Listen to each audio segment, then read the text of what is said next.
अगर आप इस चैनल पे नए हैं तो इसको सब्सक्राइब कर लीजिए और बेल आइकन को प्रेस कीजिए ताकि हमारी नई आने वाली तमाम वीडियोस की नोटिफिकेशन आपको मिलते रहें और आप हमसे कनेक्ट रहें। बिस्मिल्लाहिर्रहमानिर्रहीम। खातिन हज़रात, मैं हूँ अख्तर अब्बास और आप सबको मेरा सलाम पहुँचे। कुरतलैन कहती हैं कि सर, कुछ राजपूत घरानों में मैंने देखा है कि वो अपनी बरादरी के महाजरों में ही शादी करते हैं। ज़िला, तहसील, गांव, पुलिस स्टेशन, यहाँ तक कि करीबी ट्रेन स्टेशन का तक के पूछते हैं और फिर अपने बुज़ुर्गों से कंफर्म करते हैं। और अगर इस पूरी मालूमात में कोई एक आध भी चीज़ भूल गए हों तो अच्छा खासा रिश्ता भी ख़राब हो जाता है। अच्छा खातिन हज़रात, ये बिल्कुल सच है।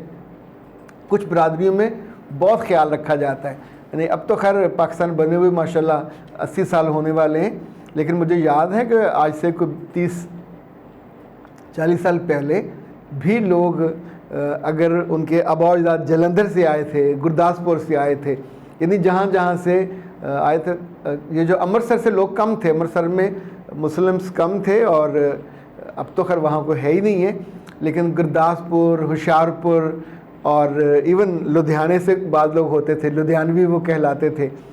एक और था जो नवाबों का इलाका था, बाद में वहाँ से इंडिया के वज़ीर आला भी बना, मुझे उस जगह का नाम भूल रहा है। वहाँ से बहुत से लोग आए और लोग अपने उस पुराने, ज़ाहिर है उन्हीं खेतों मुरब्बों की वजह से उन्हें यहाँ ज़मीनें या घर अलाट हुए। हमारे बाद अजीज़ों को उकाड़ा में, अच्छा बाज़ को साहिवाल में, तो मुख्तलिफ़ जगहों पे, बाज़ को फैसलाबाद में ज़मीनें अलाट हुई। और हमारे जो दादा थे वो जलंधर से थे। मुझे 2006 में इंडिया जाने का मौका मिला, 6 या 8, और फिर बतौर ख़ास मैं जलंधर भी गया, लुधियाने भी गया, अमृतसर भी गया।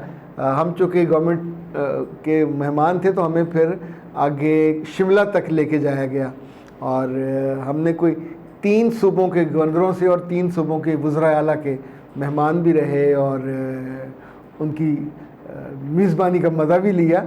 लेकिन गुजरात में एक बहुत, ये जलंधर में एक बहुत बड़े होटल में जब हमें खाना दिया गया तो ज़ाहिर वो इतनी इतनी प्यालियाँ थी और हमारे बाद साथी भूखे रह गए। वो सोचते थे कि बाद में पूरे पूरे मुर्ग मुसल्लम आएंगे, तो वो तो ज़ाहिर है नॉन, यानी वो नहीं खाते थे गोश्त, वेज थे और हम नॉन वेज कहलाते हैं।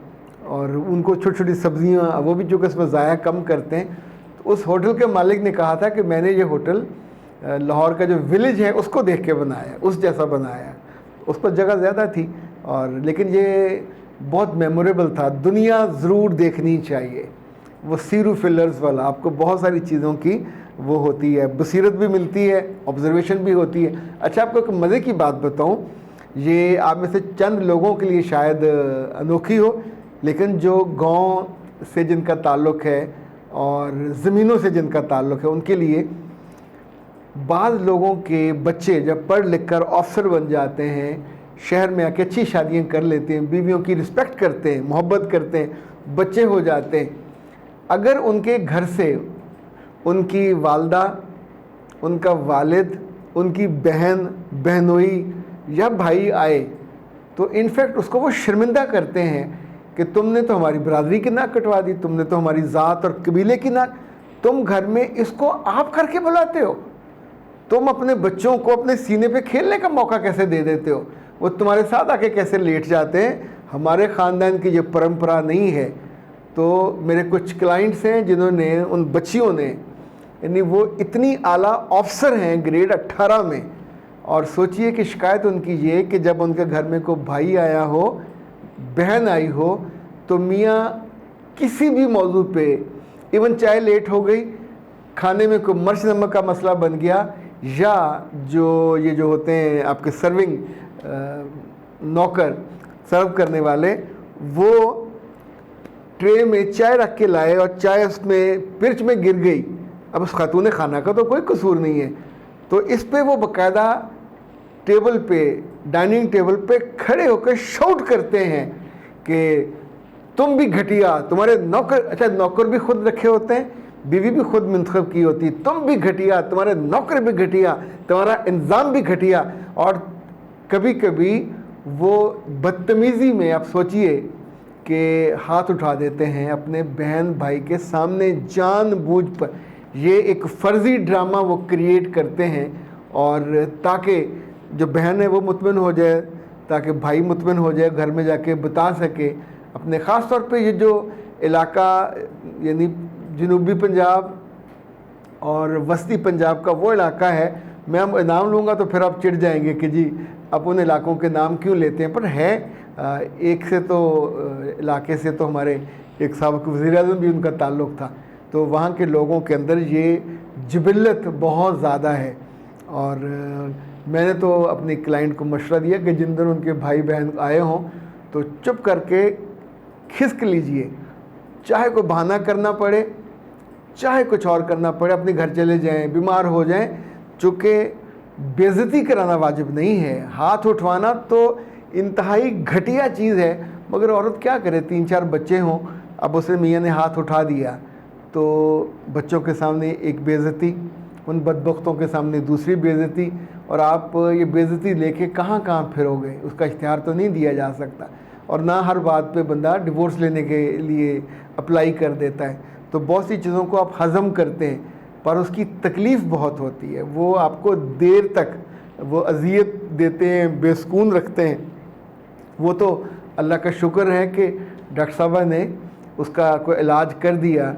देखें, बेसुकूनी जब होती है तो एक तो अल्लाह आपकी मदद को आते हैं, आप नमाज में दिल लगाते हैं, कुरान पाक पढ़ने में दिल लगाते हैं और अल्लाह से हिफाजत मांगते हैं। ये जो अपना हिसार खींचना है ये भी बहुत कामल है इस तरह के मामलात पे। इसी तौर पे या ग़ियासुल मुस्तगीसीना अग़िसना, यानी ऐसे मौक़ों पे ये बहुत लाजमी है। एक दुआ और है, वो मुझसे फ़ोन पे पूछ लीजिएगा, और वो मैंने आमतौर पे उसको बहुत अक्सर पाया। आमतौर पे हाथ उस पर बंद कर दिए जाते हैं, तो जब ये रिश्तेदार पहली दफ़ा घर में दाखिल होते हैं तो यानी आप जहाँ बैठे खड़े, तो उस वक्त उसको तो नहीं पता कि आपने ऐसा क्यों किया हुआ, तो आपने उसको देख के फिर बारी बारी ये खोलनी और ऐसे पे खोल देना, और साथ ही वो दुआ पढ़नी होती है। ये अमल किसी मुस्तनद जगह से मैंने नहीं लिया, लेकिन मैंने किया भी है, और कई लोगों को जब बताया और उन्होंने उसको इस्तेमाल किया था। अल्लाह का नाम है, अल्लाह का कलाम है, और उसमें से आपकी हिफाजत हो जाती है, आप ऐसे लोगों के शर से बच जाते हैं। इसी तौर पे जब आपको पता हो कि ये लोग आ रहे हैं, तो अपना किचन, अपना डाइनिंग रूम, जहाँ पे आप रहते हो जिस कमरे में, इवन अपने ताल्लुकात का हिसार चाहे मियाँ के सोते सोते कर लें। और हिसार में तो जो जिन्नो इंस हैं वो नहीं आ सकते, वो आपको नुकसान नहीं पहुंचा सकते, और उन दिनों में ज़रूर आपको ये कर लेना चाहिए, चूँकि कोई कानून आपकी मदद को नहीं आ सकता। अच्छा, अगर आपको शिकायत करेंगे, थाने जाएंगे, हिरासमेंट वाले में जाएंगे, तो फिर वो रिश्ता बाकी नहीं बचता। तो हर जगह तो इंसान अपने रिश्तों को ना बार बार कुर्बान किया जा सकता है, तो आखिरी उसका हल ये होता है कि आप फिर वो कायनात वालों को फ़ोन करें 0341-78626, और उनसे एक तो ब्रेन बूस्टर मंगवा लें, ये सुकून देगा। यानी जब परेशानी हो और बंदे का कोई साथी ना हो तो सर दुखता है, कनपटियाँ दर्द करती हैं, नींद उड़ जाती है, गुस्सा आता है, और लोग अपने ही प्यारे जहर लगने लगते हैं, तो ज़हन पे बहुत स्ट्रेस, बहुत इजाफा हो जाता है। तो अब आपको ये ब्रेन बूस्टर काम आता है। ये आप 1 चम्मच सुबह लीजिए दूध के साथ, 1 चम्मच शाम को लीजिए। इसी तौर पे मेरे पास इस वक्त वो है नहीं है मेरे टेबल पे, सुकून, वो भी बहुत शानदार चीज़ है। यानी आपकी नींद भी बाज़ दफ़ा बेइज्जती के बाद उड़ जाती है, ख़राब हो जाती है। जहन ख़राब नहीं होता, दिमाग ख़राब नहीं होता, पर ये स्ट्रेस है, जो टेंशन है अपनी डिसरिस्पेक्ट होने की, ये बहुत डिस्टर्ब करती है।